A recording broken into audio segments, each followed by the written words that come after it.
Hello दोस्तों। आज की इस वीडियो में हम लोग करने वाले क्लास 9 के चैप्टर नंबर 1 नंबर सिस्टम का इंट्रोडक्शन पार्ट। और मैं आपको इस बात की गारंटी देता हूँ कि इस वीडियो के बाद नंबर सिस्टम आपका एकदम फेवरेट टॉपिक बन जाएगा।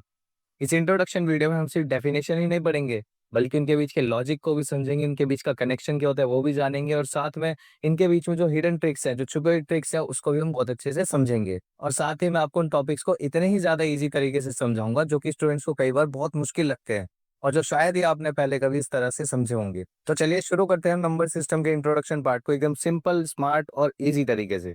तो सबसे पहले हम बात करते हैं यहाँ पे नेचुरल नंबर्स की। नेचुरल नंबर्स हमारे वो नंबर्स होते हैं जो कि काउंटिंग में यूज किए जाते हैं। काउंटिंग में कौन कौन से नंबर्स यूज किए जाते हैं हमारे, जैसे 1, 2, 3, 4, 5, ऐसे करते करते आगे बहुत सारे नंबर होते हैं जो कि हमारे काउंटिंग्स में यूज होते हैं। तो वो नंबर्स जो कि हमारे 1 से शुरू होते हैं और आगे चलते जाते हैं, उनको हम नेचुरल नंबर्स बोलते हैं। इसमें आपको एक चीज का ध्यान देना है, काउंटिंग में कहाँ से स्टार्ट बताया मैंने, 1 से। इसमें जीरो को हम शामिल नहीं करेंगे। ठीक है, फिर हम यहाँ पे बात करते हैं होल नंबर्स की। अब होल नंबर्स क्या होता है, इससे बस थोड़ा सा फर्क है इसके अंदर। होल नंबर्स वो होते हैं जिसमें हम सिर्फ और सिर्फ जीरो को ऐड कर लेते हैं बस। यानी कि जब हम जीरो को ऐड करेंगे तो क्या बनेगा हमारे को, 0, 1, 2, 3, 4, ऐसे करते करते देखो हमारे पास और भी बहुत आगे नंबर आएंगे। ठीक है, तो होल नंबर हमारे वो नंबर्स होते हैं जो कि जीरो से शुरू होते हैं। फिर हम यहाँ पे बात करेंगे पॉजिटिव नंबर्स की। अब पॉजिटिव नंबर्स वो नंबर्स होते हैं जिनके आगे माइनस का साइन नहीं मिलता, जो कि हमारे नॉर्मल से नंबर होते हैं, जैसे कि 1, 2, 3, 4, 5, 6। ऐसे ही हमारे क्या हो जाएंगे, सारे पॉजिटिव नंबर्स आते हैं यहाँ पे। फिर नेगेटिव नंबर्स देखते हैं। नेगेटिव नंबर्स वो नंबर्स होते हैं जिनके आगे माइनस का साइन लगा होता है, जैसे -1, -2, -3, -4। ठीक है, -100। इस तरह के नंबर्स को हम नेगेटिव नंबर्स बोलते हैं। तो क्या यहाँ पर आपने एक चीज को नोटिस किया कि देखो, जीरो ना तो इधर आया हमारा, ना ही जीरो इधर आया। तो जीरो आएगा कहाँ पे भाई? तो इसका एक सिंपल सा जवाब था कि जीरो तो देखो ना तो एक पॉजिटिव नंबर होगा और ना ही जीरो एक नेगेटिव नंबर होता है। ना वो पॉजिटिव में आता है ना वो नेगेटिव में आता है। क्यों? क्योंकि जीरो एक न्यूट्रल नंबर होता है, इसलिए ना हमने उसको पॉजिटिव में रखा, ना ही हमने उसको एक नेगेटिव नंबर लिया। इसके बाद हम लोग पढ़ेंगे नंबर लाइन को। अब देखिए, नंबर लाइन तो हम छोटी क्लासेस से पढ़ते ही आ रहे हैं, लेकिन आज जिस तरह से हम नंबर लाइन को पढ़ेंगे वो थोड़ा सा अलग होने वाला है, तो आप इसको बहुत ज्यादा ध्यान से देखिएगा। सबसे पहले हम क्या करेंगे, यहाँ पे एक लाइन को ड्रॉ करेंगे। फिर बीच में सेंटर में लेंगे जीरो को। राइट साइड पे हम लिखेंगे सारे पॉजिटिव नंबर को, जैसे 1, 2, 3, फिर 4 और यहाँ पे 5। ऐसे करते नंबर लाइन आगे बढ़ा देंगे। और लेफ्ट साइड में हम लेंगे हमारे सारे नेगेटिव नंबर को, तो -1, -2, -3, -4 और यहाँ पे -5 आ गया। ठीक है, और इसको भी हम आगे बढ़ा लेंगे बाद में। तो अगर हम बात करें नंबर लाइन की, तो नंबर लाइन एक ऐसी लाइन होती है जिसके ऊपर नंबर्स को प्लॉट कर रखा होता है। ठीक है, लेकिन यहाँ पर एक चीज को थोड़ा ध्यान देना कि नंबर लाइन के ऊपर यहाँ से जो नंबर्स हमारे आते हैं, इन सभी नंबर्स को हम कहते हैं नेचुरल नंबर्स। क्या कहते हैं? Natural numbers. लेकिन जब हम इसमें जीरो को भी ऐड कर लेते हैं, देखो यहाँ से हमने जीरो को भी शामिल कर लिया इसमें। जब जीरो भी इसमें ऐड हो जाता है तो हम इसको बोलते हैं होल नंबर्स। ठीक है, जैसे कि हमने ऊपर पढ़ा भी है अभी। फिर हम चलते हैं जीरो के लेफ्ट साइड पे। अब जीरो के लेफ्ट साइड में देखिए, जितने भी नंबर्स होते हैं इनको हम क्या बोलते हैं, ये है हमारे नेगेटिव नंबर्स।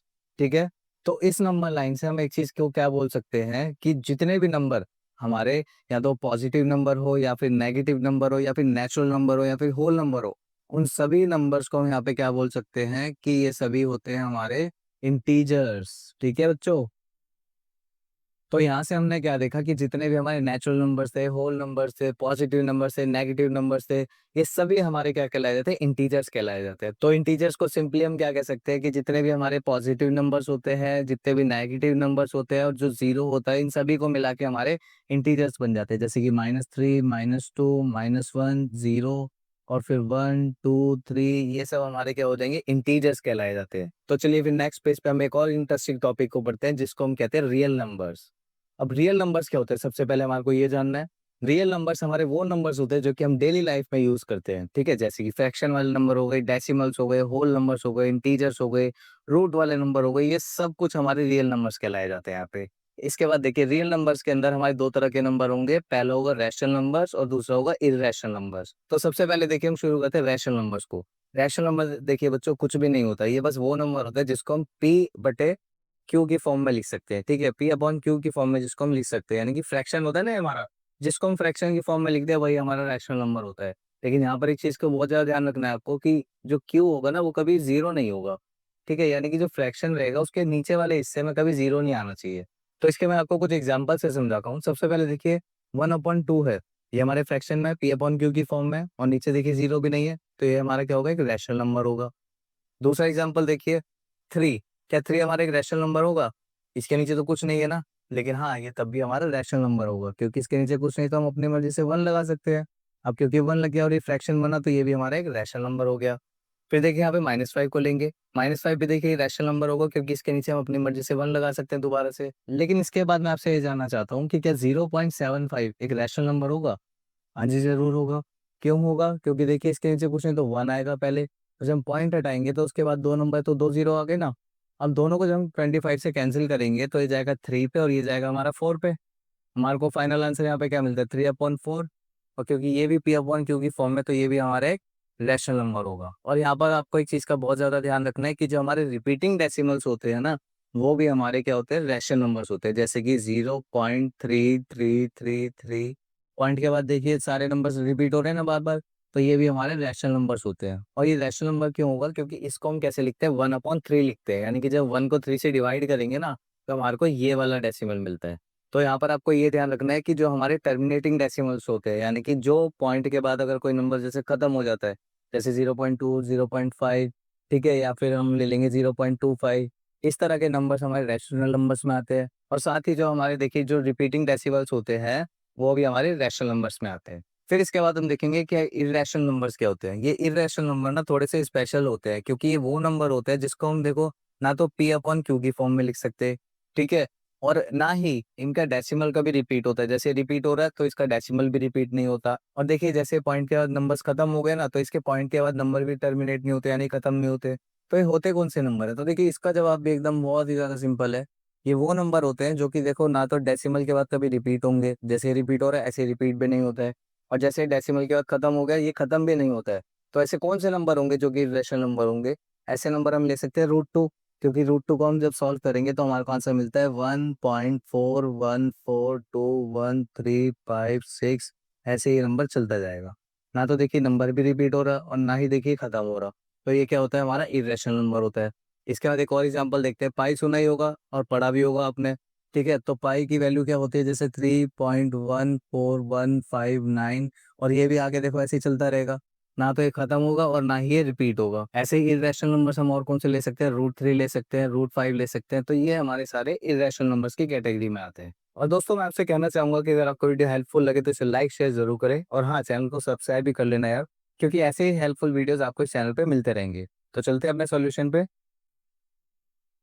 फिर इसके बाद देखिए बच्चों, ये जो हमारा टॉपिक है, ये वाला टॉपिक हमारा सबसे ही ज़्यादा इंपॉर्टेंट टॉपिक है, क्योंकि देखो जब हमारा बेस मजबूत होगा तभी तो हम क्वेश्चंस को सॉल्व कर पाएंगे ना, नहीं तो क्वेश्चंस तो हमारे को इतना डिफिकल्ट लगेगा कि बस पूछो मत। तो इसलिए देखिए बेस हमारा बहुत ज़्यादा स्ट्रांग होना चाहिए, इसलिए मैं आपको ये टॉपिक पढ़ाने जा रहा हूँ। इसमें हम क्या देखेंगे कि जो रूट वाले नंबर होते हैं हमारे पास, जैसे कि √2 हो गया, √5 हो गया, है ना, √3 हो गया, और इन नंबर्स को जब हम अपने क्वेश्चंस में देखते हैं तो वो क्वेश्चन हमारे को बहुत डिफिकल्ट भी लगने लगता है। और वही डिफिकल्टी देखिए मैं आपकी आज इस पेज पे एकदम खत्म कर दूंगा। यहाँ पर देखिए सबसे पहले हम क्या करेंगे, रूट वाले नंबर को प्लस करना सीखते हैं आज। तो सबसे पहले हम यहाँ पे एक एग्जांपल लेते हैं, जैसे √2 प्लस में √2 आ गया यहाँ पर हमारे पास। बच्चों एक चीज का ध्यान देना कि रूट के अंदर, बस ये ध्यान रखना आपकी जो रूट के अंदर जब सेम नंबर हो, तो हम क्या करते हैं, उन दोनों को सिंपली प्लस कर सकते हैं। तो एक बार √2 और एक बार √2 है, तो दोनों को जब प्लस करेंगे तो कितने बार होगा, 2 बार हो गया ना। तो हमारे को आंसर मिलता है यहाँ पे 2√2, यानी कि 2√2 आंसर होता है हमारा। एक और एग्जाम्पल कराता हूँ इसका, देखिए जैसे 3√5 है प्लस में 2√5 है। अब यहाँ पे देखिए रूट सेम है ना दोनों का, अब जब दोनों का रूट सेम है तो हम क्या इसको सिंपली प्लस कर सकते हैं। तो 3 और 2 को प्लस करेंगे तो 5, और यहाँ पर आ गया √5। और ध्यान देने वाली बात यहाँ पे क्या आती है कि देखो अगर हमारे रूट के नंबर अलग है, जैसे √2 प्लस में √3, अगर रूट के नंबर अलग है ना तो उसको हम यहाँ पे ऐड नहीं कर सकते हैं, उसको प्लस नहीं कर सकते, वो ऐसे सॉल्व नहीं करेंगे हम इसको। अगर हम इसको ऐसे लिख देंगे ना √5, तो एकदम गलत हो जाएगा यहाँ पे। अब प्लस देख ले तो माइनस को भी देख लेते हैं हम यहाँ पे। माइनस कैसे करेंगे, उसके लिए देखिए फिर से √2 ले लेंगे, √2 में से जब हम √2 को माइनस करेंगे, रूट सेम है ना, अब जब √2 में से दोनों √2 चले गए तो हमारे पास कितना बचा, 0 बचा। एक और एग्जांपल लेते हैं, जैसे 3√7 है और उसमें से मेरे को माइनस करना है इस बारी √7, ठीक है। तो यहाँ पर देखिए रूट दोनों के सेम है, तो हम क्या देखेंगे, यहाँ पे इसको माइनस कर देंगे सिंपली। यहाँ पे 3 है और यहाँ पे कुछ नहीं, तो मैं क्या यहाँ पे 1 मान सकता हूँ ना। तो 3 में से जब 1 जाएगा तो 2 मिलेगा, और √7 हमारा यहाँ पे आ जाएगा, ठीक है। तो इन दोनों को जो सॉल्व करेंगे तो हमारे को मिलेगा 2√7। और जैसे यहाँ पर देखिए अलग रूट वाले नंबर को हम प्लस नहीं कर सकते थे, तो उसी तरह से अलग रूट वाले नंबर को हम यहाँ पे माइनस भी नहीं कर सकते हैं। ठीक है बच्चों, फिर हम देखेंगे कि रूट वाले नंबर को हम मल्टीप्लाई कैसे करते हैं। यहाँ पर देखिए दो तरह के कंसेप्ट पढ़ाऊंगा मैं आपको। अगर देखिए रूट वाले नंबर सेम है, जैसे 2√2, दोनों रूट के नंबर अगर सेम है तो हम क्या करते हैं, वहां से रूट हट जाता है, वहां पे सिंपली रूट हटा के हम नंबर लिख देंगे। ऐसे ही अगर हमारे पास यहाँ पे होता है √5 मल्टीप्लाई में √5, तो हम यहाँ पे क्या करते, रूट हटा देते और सिंपली यहाँ पे हमारे को क्या मिलता, आंसर 5 मिल जाता। लेकिन यहाँ पर दूसरी चीज को हम क्या ध्यान देंगे कि अगर रूट वाले नंबर अलग हुए तो कैसे इसको सॉल्व करेंगे, तो उसके लिए भी जवाब देता हूँ मैं आपको। देखिए जैसे √3 मल्टीप्लाई √2 है, तो हम इसमें क्या करते हैं बच्चों, देखो रूट नहीं हटाएंगे हम इस बारी, रूट हमारा एज इट इज रहेगा, लेकिन जो अंदर के नंबर्स हैं हम उसको मल्टीप्लाई कर देते हैं यहाँ पे। ठीक है, तो हमारे को इन दोनों को सॉल्व करके आंसर मिलेगा √6। इसका एक और एग्जांपल कराया था मैं, जैसे कि 2√3 मल्टीप्लाई में 4√2 है हमारे पास, तो इसको कैसे करेंगे। देखिए इसको करने का सिंपल सा तरीका है, जो नंबर्स है इन दोनों को मल्टीप्लाई करेंगे, 8 आ गया। उसके बाद ये जो रूट वाले नंबर है इन दोनों को मल्टीप्लाई करेंगे, तो अलग अलग रूट है तो देखिए रूट का साइन आएगा और 3 2 से यहाँ पे 6 हो जाएगा। ठीक है ना। अब बात कर लेते हैं डिवीजन ऑफ रूट्स, यानी कि रूट वाले नंबर को डिवाइड कैसे करते हैं। ठीक है, हो सकता है मुश्किल लगे लेकिन है ये भी बहुत ज्यादा आसान। देखिए सबसे पहले √8 को हमें डिवाइड करना है √2 से। ठीक है, अब इसको हम कैसे कर सकते हैं, देखिए √8 को मैं ऐसे लिख सकता हूँ ना, √4 मल्टीप्लाई में √2, क्योंकि देखिए दोनों को मल्टीप्लाई करेंगे तो √8 आएगा, यहाँ पे सिखाया भी था मैंने। फिर अपॉन में क्या है, √2 है। फिर हम क्या करेंगे, ऊपर मल्टीप्लाई में है ना, तो और नीचे ये देखिए √2 है, तो हम क्या करेंगे, इससे इसको कैंसिल कर देंगे, तो हमारे को आंसर यहाँ पे क्या मिलेगा, √4, यानी कि इन दोनों को डिवाइड करेंगे तो हमारे को √4 आंसर मिलेगा। एक और एग्जाम्पल समझाता हूँ, यहाँ पर देखिए √18 और उसको हम इस बार डिवाइड करेंगे √3 से। ठीक है, तो मेरे को क्या सोचना है कि √18 को मैं कैसे लिख सकता हूँ, इसको मैं ऐसे लिख सकता हूँ ना कि √3 मल्टीप्लाई में √6, है ना, क्योंकि देखिए अलग अलग रूट के नंबर है तो रूट का साइन आ गया यहाँ पे, और 3 को 6 से मल्टीप्लाई करेंगे तो 18 भी आ गया, और अपॉन में तो रूट हमारे पास था ही, तो यहाँ से ये दोनों कैंसिल हो जाएंगे तो हमारे को आंसर मिलेगा यहाँ पे √6। अब देखिए ये जो मैंने अभी आपको कराया है इससे आपका बेस एकदम स्ट्रांग हो जाएगा, और उसके बाद देखिएगा आपके जितने भी रूट वाले क्वेश्चंस होंगे ना वो बिना किसी डाउट के बहुत आसान तरीके से सॉल्व होते चलेंगे। लेकिन अगर 1% भी आपके मन में कोई डाउट आता है तो आप उसको कमेंट बॉक्स में मुझसे जरूर पूछना। तो चलते हैं हमारे नेक्स्ट टॉपिक पर, जिसके अंदर हम क्या पढ़ेंगे, टाइप्स ऑफ डेसिमल एक्सपेंशन, यानी कि डेसिमल के बाद जो नंबर्स आते हैं वो किस तरह का एक्सपेंशन होता है वो पढ़ेंगे। सबसे पहले पढ़ेंगे कि टर्मिनेटिंग कैसा होता है, फिर सेकंड नंबर पे पढ़ेंगे नॉन टर्मिनेटिंग रिकरिंग या फिर रिपीटिंग भी होता है, फिर थर्ड नंबर पे हम पढ़ेंगे नॉन टर्मिनेटिंग नॉन रिपीटिंग। एक एक करके इसको आसान तरीके से हम समझते चलेंगे। तो सबसे पहले हम देखते हैं कि टर्मिनेटिंग क्या होता है। तो टर्मिनेटिंग हमारे वो डेसिमल्स होते हैं जो कि खत्म हो जाते हैं। अब वो खत्म कैसे होते हैं उसका एग्जाम्पल से समझाता हूँ मैं आपको। जैसे कि हम एग्जाम्पल लेंगे 1/2, ठीक है, तो इसका मतलब क्या है कि 1 2 से डिवाइड हो रहा है, तो हम क्या करेंगे, बाहर 2 को लिखेंगे और अंदर यहाँ पे हमने 1 लिख लिया। ठीक है, अब इसको हमारे को डिवाइड करना है यहाँ पे। अब क्योंकि 1 जो है 2 से छोटा है तो हम क्या करेंगे, यहाँ पे पॉइंट लगा के इधर 0 लगा देंगे। अब क्योंकि पॉइंट से पहले कोई खाली नहीं रखते तो यहाँ पे हम 0 लगा देंगे। यहाँ तो 2 के टेबल में 10 जाएगा हमारा 5 पे, तो हम यहाँ पे क्या लिखेंगे, 10 को लिख के इसको पूरा कैंसिल कर देंगे यहाँ पे, तो हमारे को यहाँ पे आंसर मिलता है 0.5।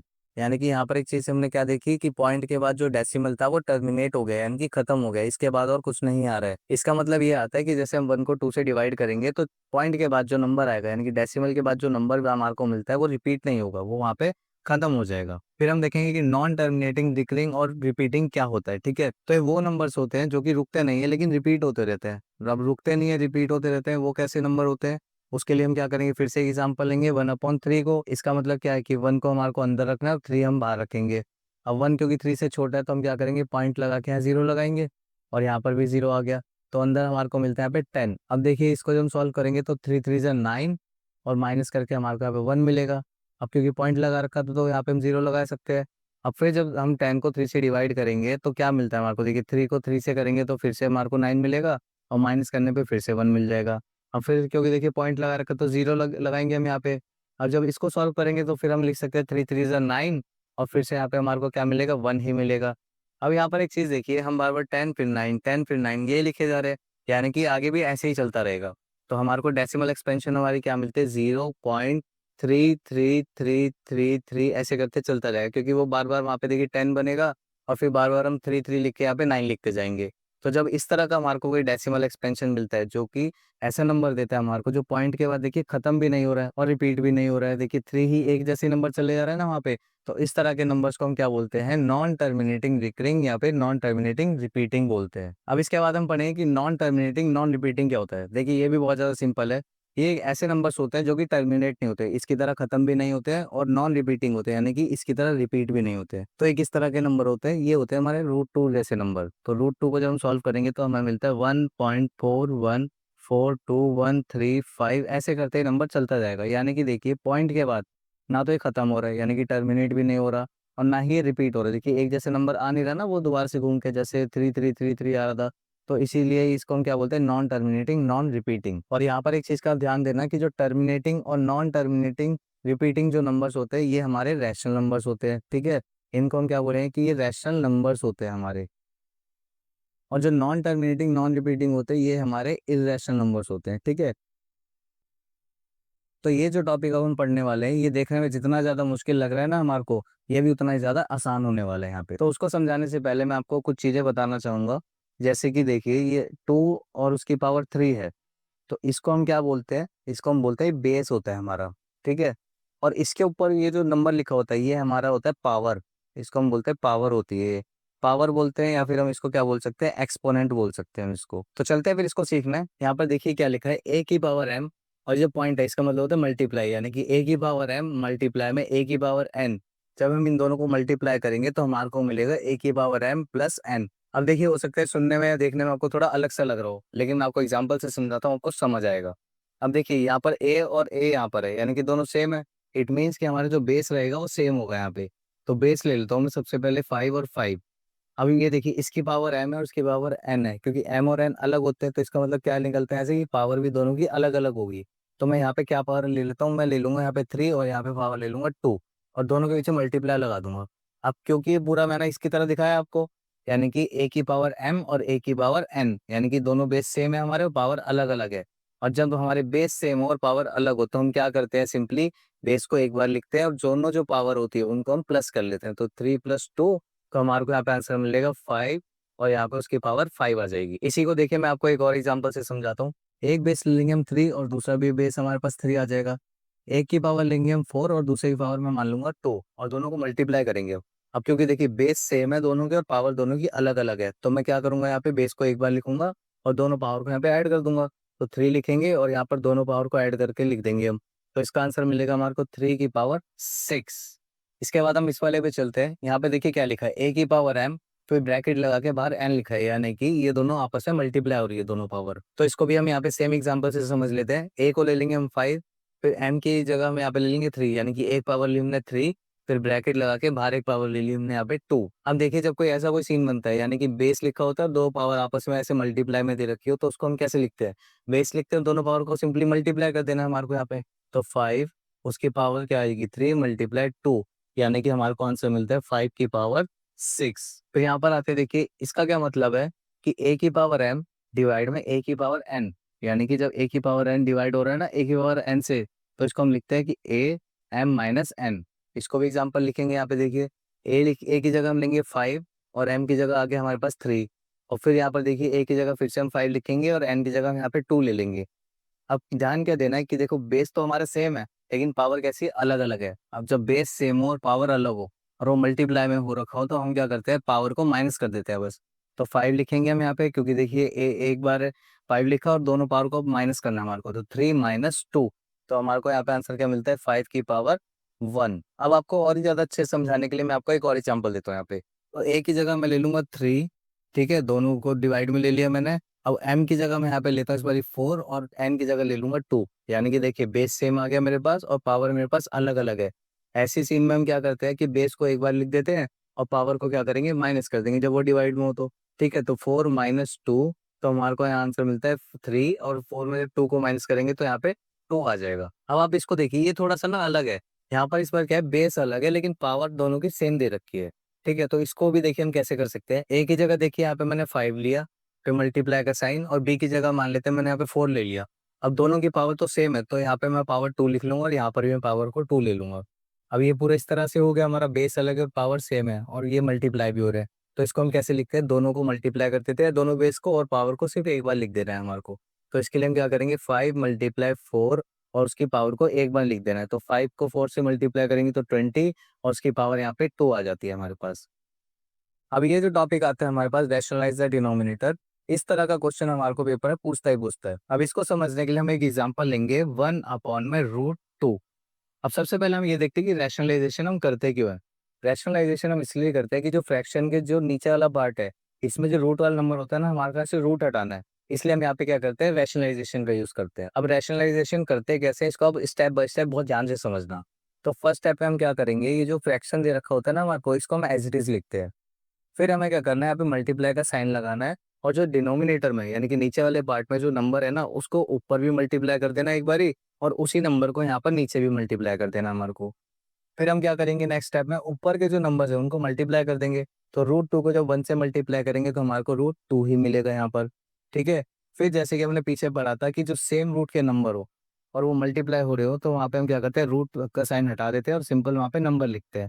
तो रूट हटेगा और यहाँ पर क्या लगाएंगे, हम सिर्फ 2 लिखेंगे। तो इसका रैशनलाइजेशन करके हमारे को आंसर मिलता है √2/2। अब देखिए डिनोमिनेटर से हमने क्या करा, रूट हटा भी दिया है। अब देखिए यहाँ पर हम क्या करेंगे, एक दूसरे तरह का रैशनलाइजेशन सीखेंगे। उसके लिए हम एक एग्जाम्पल लेंगे 1/2 प्लस √3 लेंगे। ठीक है।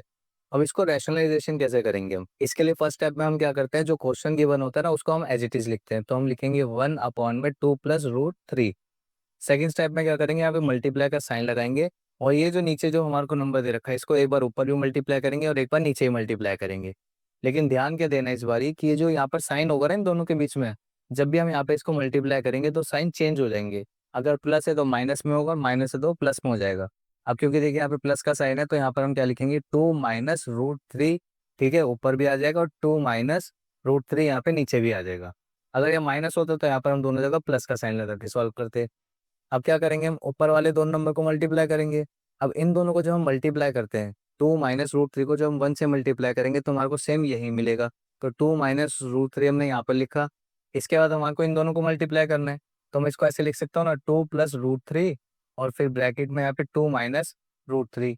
अब इसको मल्टीप्लाई कैसे करते हैं, एक आइडेंटिटी याद होगी आपको, a + b, और यहाँ पर a - b होता है। अब ये दोनों किसके बराबर होते हैं, इसको जब सॉल्व करेंगे तो a² - b² होता है। अब देखिए पूरा का पूरा हमारा इस फॉर्म में है, तो मैं इसको ऐसे में लिख सकता हूँ ना। तो इसको कैसे करेंगे फिर, तो 2 - √3 अपॉन में ये दोनों a हो जाएंगे और ये दोनों b हो जाएंगे हमारे पास। तो a की जगह में यहाँ लिखेंगे 2, फिर उसका स्क्वायर करेंगे, फिर माइनस का साइन, b की जगह √3, और फिर हम उसका स्क्वायर करेंगे यहाँ पे। हमारे को आंसर फिर इसके बाद क्या मिलेगा, तो 2 - √3। अब देखिए पीछे मैंने आपको सिखाया भी था कि ऐसे नंबर्स आपस में सॉल्व नहीं होते हैं। ठीक है। फिर नीचे क्या लिखेंगे, हम 2 का स्क्वायर करेंगे तो हमारे को मिलेगा 4, फिर माइनस का साइन। अब किसी भी रूट वाले नंबर का स्क्वायर करते हैं तो वहाँ से क्या होगा, रूट का साइन हट जाएगा। तो यहाँ पर सिंपली बचेगा 3। तो ऊपर आता है हमारे पास 2 - √3 अपॉन में 4 में 3 के यहाँ पे 1 आ गया। ठीक है। तो इसी के साथ हमने इसका भी यहाँ पे रैशनलाइजेशन कर दिया है। तो इसी के साथ हमने यहाँ पे चैप्टर 1 के इंट्रोडक्शन पार्ट को एकदम कंप्लीट कर लिया है। और आप लोग मुझे कमेंट बॉक्स में जरूर बताइएगा कि कौन सा पार्ट आपको सबसे ज्यादा हेल्पफुल लगा। और इसी के साथ मिलते हैं हम नेक्स्ट वीडियो में, तब तक के लिए take care and keep learning.